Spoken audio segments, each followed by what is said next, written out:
Started off the week really cold. Last week was cold. We started off the week this week a little bit cold. Now we had a moderate amount of luck, right? We had Oakwood Cowboy who won the first part of the week. It must have been Tuesday, I guess. And there was horses racing good all week, but it just felt like it was a little bit cold. Even Wednesday, I thought we'd have a strong Wednesday. It was okay, but still not as well as I thought. It rained at night.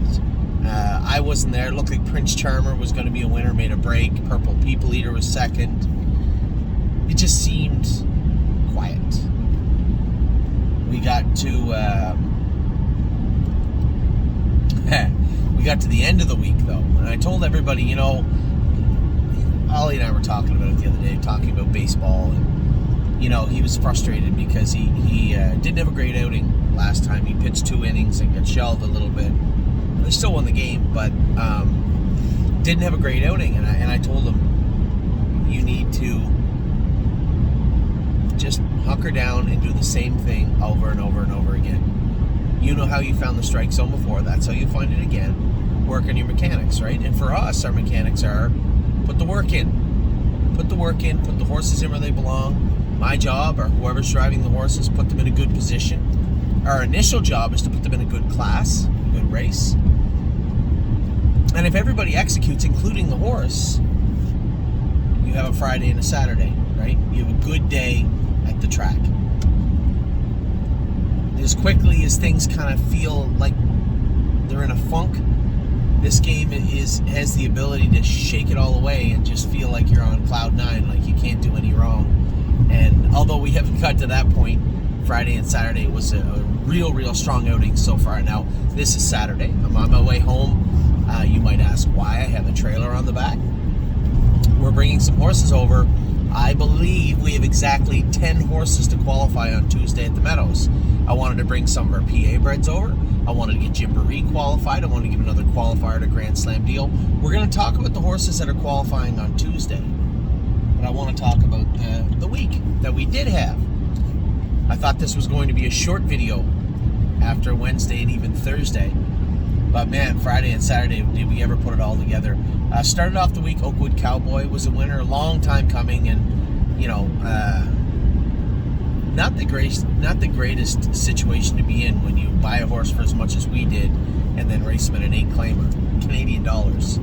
It's a little bit upsetting, disappointing. But you have to start somewhere, right? You have to be able to start somewhere, and I was just explaining to our clients last week, they were maybe a little disappointed to see him in an 8-claimer. Why an 8? Why couldn't we start him in a condition race? I wanted to start him where he could win. This is a horse we've had no luck with since we bought him. That was almost a year ago. Let's put him in a spot he can do some good.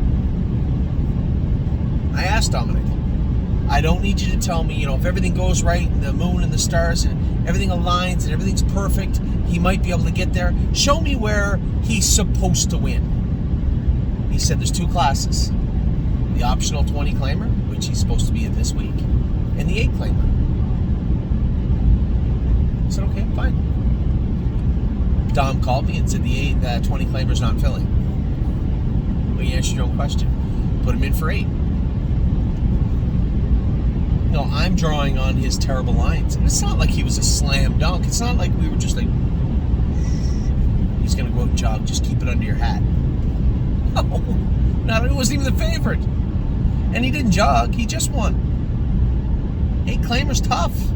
It's tough racing in there. I don't care who you are. Especially a horse that's been on Skid Row, coming off a gap, a couple of gaps in his schedule, an injury that we never truly diagnosed.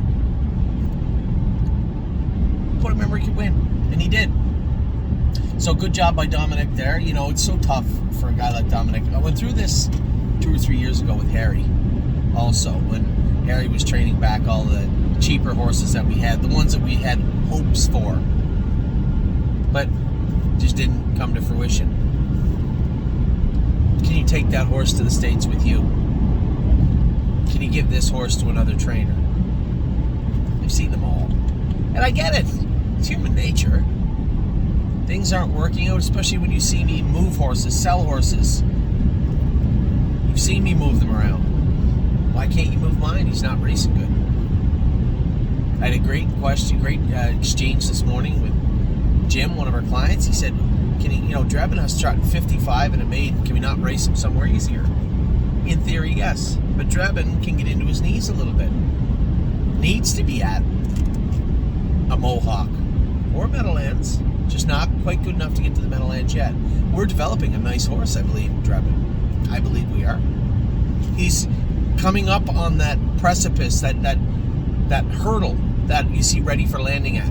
Looks like he's going to bust right through it and then throws in a clunker. Now, why did he race poorly the other day? It didn't take us long to figure it out. He bled. Said to Tim, just give him a week off, treat him up, have him ready to go next week after. I'd say he won. And then that race where he finished second, but was a beaten second. No blood was found, but would there have been if we'd have waited another hour? Could we have seen a couple of flecks coming up? And then when Tim trained him 3-4 days before the race and trained him hard on Lasix, why would you train him on Lasix, not a Lasix horse? That would compound from the 5 days before. Now maybe there is a little blood in there. Then you go to race him, I score him down a little bit, stretch him out a little bit before the race, just to make sure everything was okay. Leave with him. I knew something was up coming off the car. He didn't just bleed the other day, and I'd said this to Tim. He wasn't as grabby at the gate. He was very, very happy just to go even Steven off the car, which I was happy to see, because my take on that was that he was just being a little quiet. He was behaving himself. But truth be told, he knew what was going on. He was a little smarter than I was. He knew something was up. And he bled. So an easy fix, put him on Lasix, manage him accordingly. And this is what I'd said to Tim too. Some of our 2-year-olds, 3-year-olds are going to be watching these airways very, very closely. And when it comes to training them in between, if we give them a little Lasix, then so be it. Have the veterinarian come in, give them Lasix, 7 o'clock in the morning, and train them mid-morning. It's better than the alternative. Because if you train a horse hard 3 or 4 days out, which you have to do to prep some of them, and you don't scope them all and you don't know, even if you do scope them, there's not much you can do. So, just be wary of that. Be aware of that. And this is part of how we've tried to train our horses for the past 2 or 3 seasons now. Keep an eye on them. I don't care if they're 2. We know the 2-year-olds can bleed. We're very aware of that. So we need to mitigate that by just keeping a closer eye on them. If we plan on stretching them out on a Wednesday, maybe 3-4 days before a stake race, okay, no problem. Might make a little sense just to have the vet come in and treat them, watch them, scope them after, make sure we're on the right track. We don't want to head down that road. It's a hot year. So anyway, Oakwood Cowboy was the winner. Mel Gibswan, we did have a couple of injuries this week. Mel Gibswan was one of them. He's going to be on the shelf for a small amount of time, I hope. Tim said he did injure that left hind leg. Obviously, there was some dark spots found in that suspensory left hind. It happens. We've had some good luck getting them treated in Southern Ohio with Dr. Carter. Looks like Money was one of the success stories there.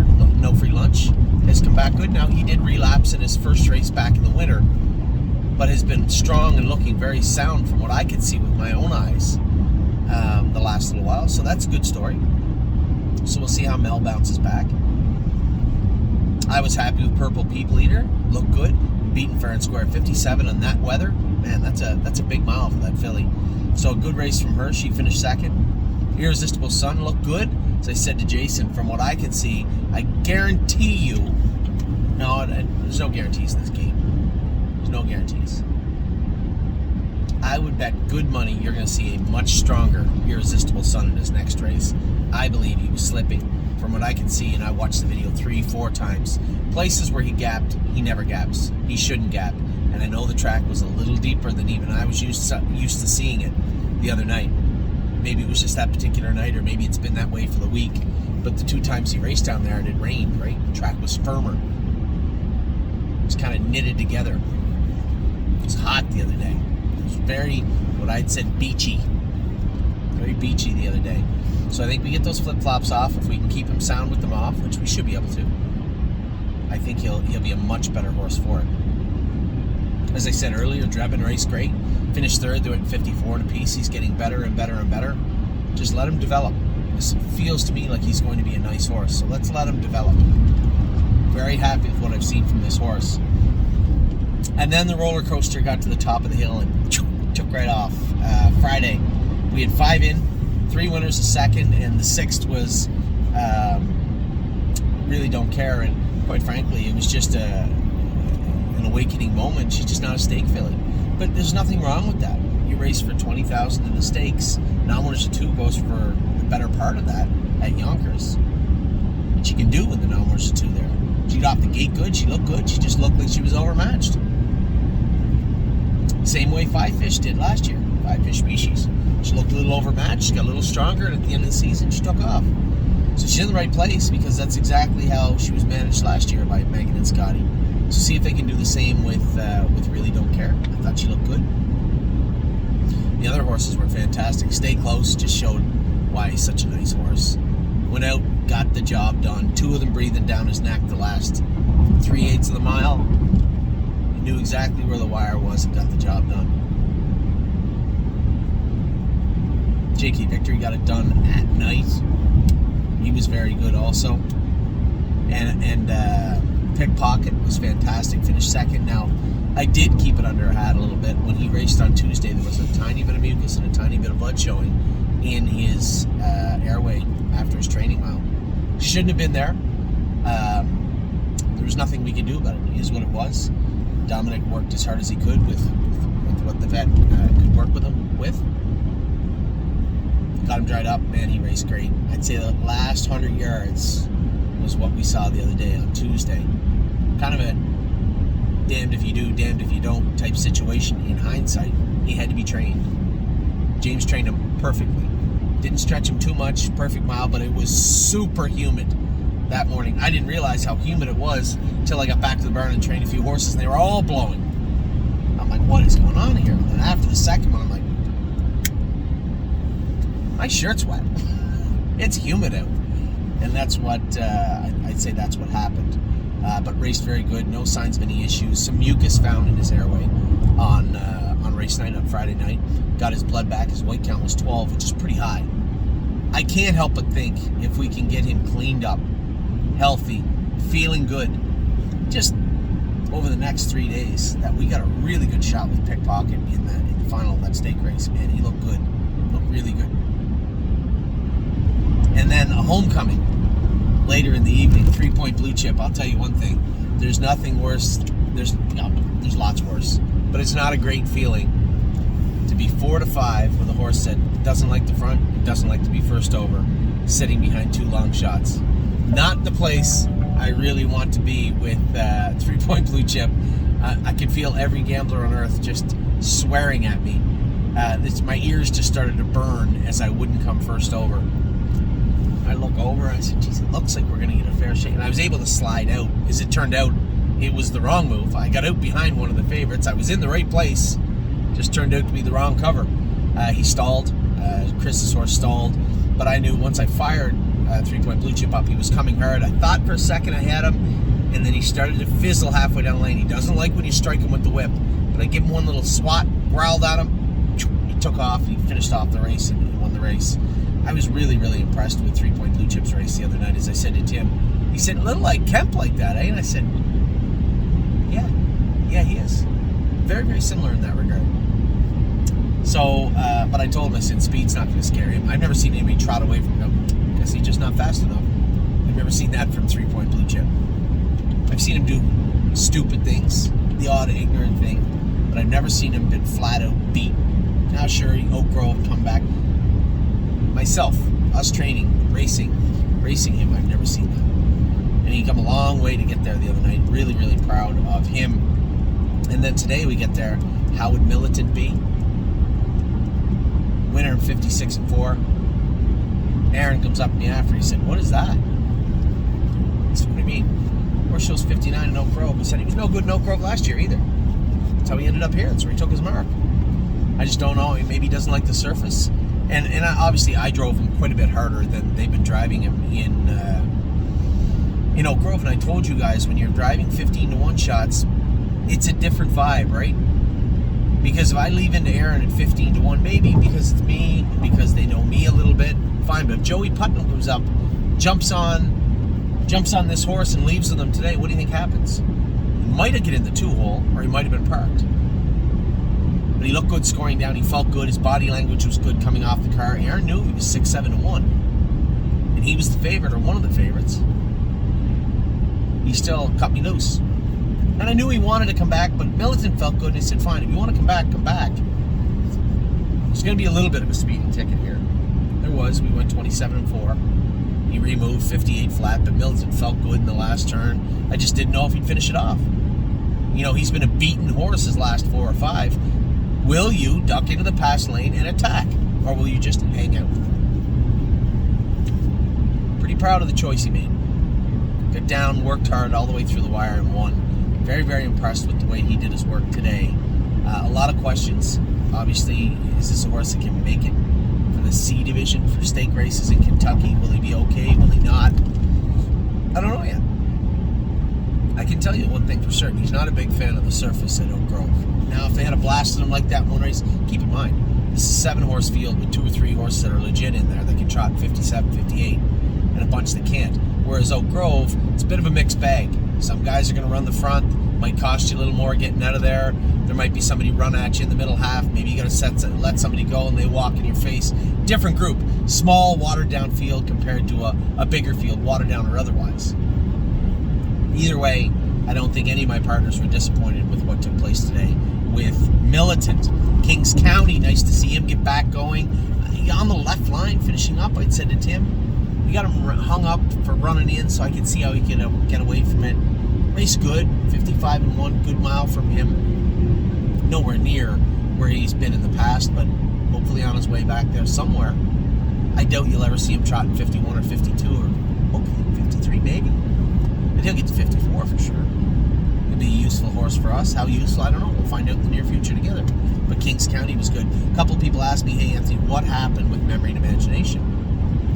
I haven't talked to Mark yet, but that didn't look like his gait to me. Scope with a little bit of mucus, 4 out of 10. 4 out of 10. 2 out of 5. Thank you. 2 out of 5. Which is enough. It's there. And probably the reason he got beat. A reason he got beat. That is not his gait. Mark told me that the Poconos is not the Poconos of old this year. The track has not been good. Now, although I haven't talked to him, you factor in flip-flops on a horse on a Pocono steep surface now. That is what I saw today. And if he was a bad horse, he would have been 5th. If he was exhausted, he would have been 5th or 6th. Horse ran at him down the backstretch. He couldn't fend him off. He cleared to the lead, but fought tooth and nail to the wire. No blood found, which is great. I was worried. Oh my God, I was so worried that there maybe be a little bit there. None. Just mucus. So we can clean up the mucus. We'll have him ready for next Saturday for the Courier Knives. And then he's off to Kentucky. Now, I think once we get to Lexington, maybe not Oak Grove, I'll talk to Eric about the surface there. He wears flip-flops. He wears a lot of weight. Make no mistake, he can get pacey. So he kind of a catch-22. Flip-flops are going to help his feet, but can he get through the track? He couldn't get through the Poconos today. I don't have to talk to Mark to know he didn't get a hold of the track. I saw the horse myself with my own 2 eyes. And I know him as good or better than anybody on earth. Didn't want to leave a step. Got the earplugs out at the quarter, 28 apiece. Sure, that might scream mucus. If he was full, wasn't full. 4 out of 10, 2 out of 5, whatever you want to call it. It's so frustrating. That wasn't the quarter pole. That wasn't the gate. That wasn't his gate. That was the track. So how deep is Oak Grove? Can he go with flip-flops? If he can't, what are we going to put on him? That is the $1,000,000 question we're going to have to answer over the next 2.5 weeks. Next week, he's going to have his flip-flops on in the meadows. It's going to be shod. So lots of cork. He'll be ready to go for the meadows. Then we got some questions answered. Now, speaking of the meadows, I told you guys at the start of this video, we have some horses going over. We have a ton of horses qualified, but we have some new qualifiers, some Pennsylvania breds heading over there, some horses I want to get another qualifier into. Now, I only have 3 spots in the trailer today. We sent 3 over today. We sent Arrowhead Hanover over yesterday with Lauren and Jason. So qualifying on Tuesday, pay attention, Arrowhead Hanover. is going to be qualifying at the Meadows and staying at the Meadows. Blue Ventura is going to the Meadows. Country Dancing's already at the Meadows. She's going to qualify on Tuesday as well. Green Glitter is going to the Meadows, where she'll stay. She's qualifying on Tuesday. Grand Slam Dio and Gymboree are both qualifying Tuesday. Both will be heading to Kentucky shortly thereafter, as will Arson. This week we'll be getting that done, maybe even Tuesday afternoon, if it makes sense. Memento Mori and Manhattan Money are going there. Manhattan Money is staying in Pennsylvania. Memento Mori is qualifying. This is 15 days before its first stake race. Perfect timing. He's going to qualify on Tuesday and then off to Kentucky. Rosetta. I'd like to see a good race from Rosetta, a good qualifier from Rosetta, and then we'll see what we're doing with Rosetta after that. Still undecided. There's still a few moving parts here. Rosetta's New Jersey Sires. She has to be good enough to go in New Jersey to go there, not just sending her there to collect postcards. So we'll see how she does. She's also Kentucky. So we have options. And then Westland Warrior. I was very impressed with how this horse looked with no flip-flops on this week. Just a set of 9/16ths. He looked very, very good training. I can't wait to go with this guy on Tuesday morning and get him back on track. This horse looks very, very good. So that is what went on this week. That is what is going on this week coming up. Now, don't forget, we still have tonight, we still have I'm Fancy Like. I'm going to drive her.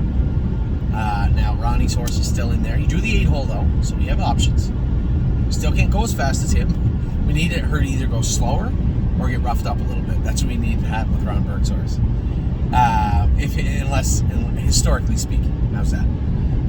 Tactical Mounts is in tonight. We have a scratch, so guaranteed trip to the final of the Armbro Flight. I believe Bond is scratched tonight, if I'm not mistaken.